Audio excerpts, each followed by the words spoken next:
Hello વિદ્યાર્થી મિત્રો, આજે આપણે જોવાનું છે ધોરણ 10નું ચેપ્ટર 6 ત્રિકોણ સ્વાધ્યાય છેલ્લાનો 12મો દાખલો. એમાં તમને શું કહેવા માંગે? જો ત્રિકોણ એબીસીની બાજુઓ એબી અને બીસી તથા મધ્યગા એડી અનુક્રમે પીક્યુઆરની બાજુઓ પીક્યુ પીઆર તથા મધ્યગા પીએમને સમપ્રમાણમાં છે. બરાબર. જો તમને આકૃતિ આપેલ, બંને આકૃતિ આપે છે. બરાબર. આપણે સાબિત કરવાનું છે કે ભાઈ ત્રિકોણ એબીસી સમરૂપ હોય કોને? ત્રિકોણ પીક્યુ આરને. બરાબર. તો પેલા તમને આપેલું શું છે? જો ત્રિકોણ એબીસી મતલબ આ ત્રિકોણ એબીસી છે. બરાબર. ના એની મધ્યગા એડી. બરાબર. એવી રીતના પીક્યુઆર છે એની મધ્યગા પીએમ. મધ્યગા એટલે આ બંનેનો શું કરે? બી થી સી છે એને બંનેનો સરખો ભાગ કરે, મતલબ બી થી ડી બરાબર ડી થી સી હશે. બરાબર.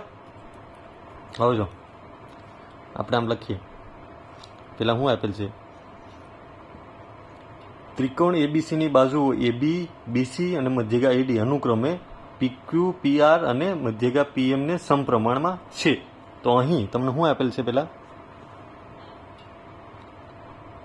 અહીં જો એબી એ સમપ્રમાણમાં કોને હશે? પીક્યુ નો હશે ને. બરાબર. એવી રીતના આપ્યું છે. બરાબર. બીજું કયું છે? બીસી. તો હું ડાયરેક્ટ ઉપરની પેલું લખ નાખું. બરાબર. એડી મધ્યગા પીક્યુ લખ્યું, પીઆર ન સમજાય તો આમ લખ નાખવાનું. બરાબર. ને પછી છેલ્લું છે પી એમ. બરાબર. આવું છે આપેલ છે. બરાબર. એટલું આપેલ છે આપણે. હવે મધ્યગા આપેલ છે તો પેલા ત્રિકોણ એબીસી ની મધ્યગા લખીએ. ત્રિકોણ એબીસી માં શું છે? એડી મધ્યગા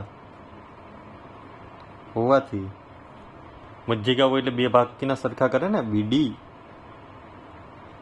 બરાબર ડીસી કે સીડી. બરાબર. આ બંને ભાગ સરખા હશે ને. આ ભાગ બંને શું હશે? સરખા હશે. તો આપણે બીજી રીતના લખવું હોય કે આખું બીસી લખવું હોય. બરાબર. તો આમ લખી કહો ને 2.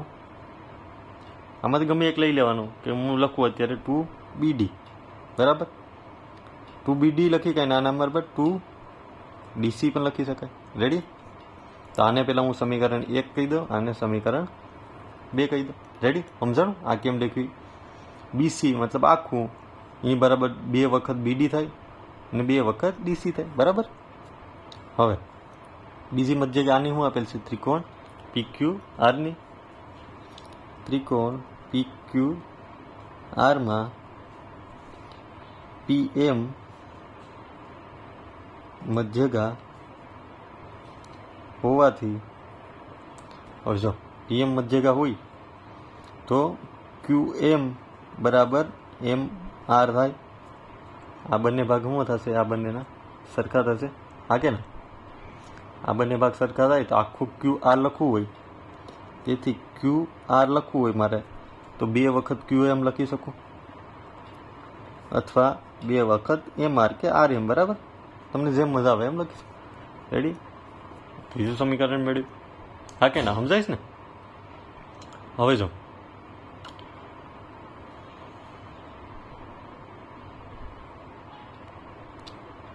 હવે તમને સમીકરણ 1 જો આપેલું છે લખીએ. સમી 1 પરથી AB upon PQ. Ready. BC બરાબર આપણે શું આગળ મેળવ્યું?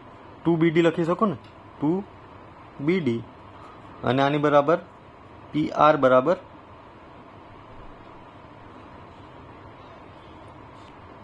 સોરી, અહીં ગલતી છે આપણી. શું થાય છે ભાઈ? આ રકમમાં જો અહીં આપેલ છે, મારથી મિસ્ટેક થઈ લાગે. અહીંયા હશે શું હશે? QR હશે. બરાબર. તો અહીં આવશે QR આવશે. રેડી. તો QR બરાબર આપણી પાસે 2QM લખી શકીએ ને. QM બરાબર આ પણ લખી શકીએ ને. AD upon PM. રેડી. આ ક્યાંથી આવેલ? હવે આપણે સમી 2 અને 3 પરથી. હા કે ના? આ 2 કેન્સલ થઈ જાય. આપણી પાસે મળે શું? AB અપોન PQ બરાબર BD અપોન QM ને એડી અપોન PM. રેડી? આ મળ્યું. આનું હું સમીકરણ 4 કહી દઉં. બરાબર? જો AB અપોન PQ, BD મતલબ આ BD અપોન QM અને AD અપોન PM મતલબ આ ત્રિકોણ મેળો ને, આ બંને ત્રિકોણ સમરૂપ મેળો ને, કયા શરત ઉપરથી? તો હું આમ લખી શકું ને, ત્રણેય બાજુ થઈ ને, તો બા શરત પરથી હું કહી શકું ત્રિકોણ કયો આવશે? ABD. આ ABD અને PQM આવશે ને, ત્રિકોણ PQM આમ લખી શકાય? હા કે ના? તેથી જો આ બંને ત્રિકોણ એક સરખા હોય, બરાબર, તો ખૂણો B ને ખૂણો Q શું હશે? સમાન હશે ને, બરાબર ને? હા કે ના? તેથી ખૂણો B બરાબર ખૂણો Q. આનું હું સમીકરણ 5 કહી શકું. રેડી? સમજાય?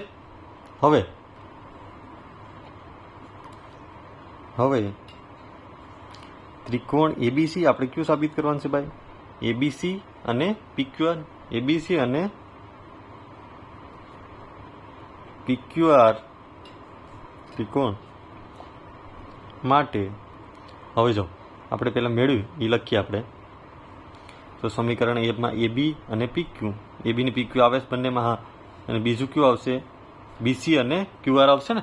એ પહેલાં આપણે ખાલી બે બાજુ લખીએ. બે બાજુ લખી કાંઈ AB અપોન PQ બરાબર BC અપોન QR. આપણે આ સમીકરણ 1માં આપેલ છે. નાગડે આપણે બીજું મેળવ્યું. શું મેળવ્યું? કે ભાઈ ખૂણો B બરાબર ખૂણો Q છે.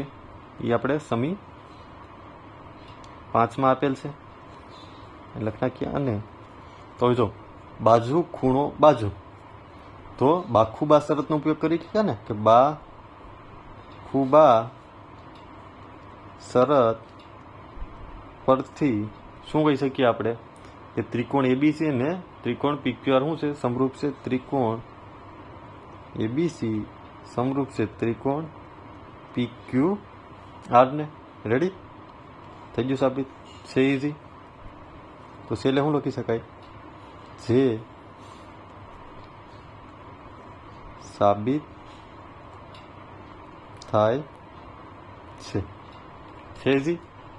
તો વિડીયો પસંદ આવ્યો હોય તો લાઇક એન્ડ સબસ્ક્રાઈબ કરતા ભૂલતા નહીં. Thank you.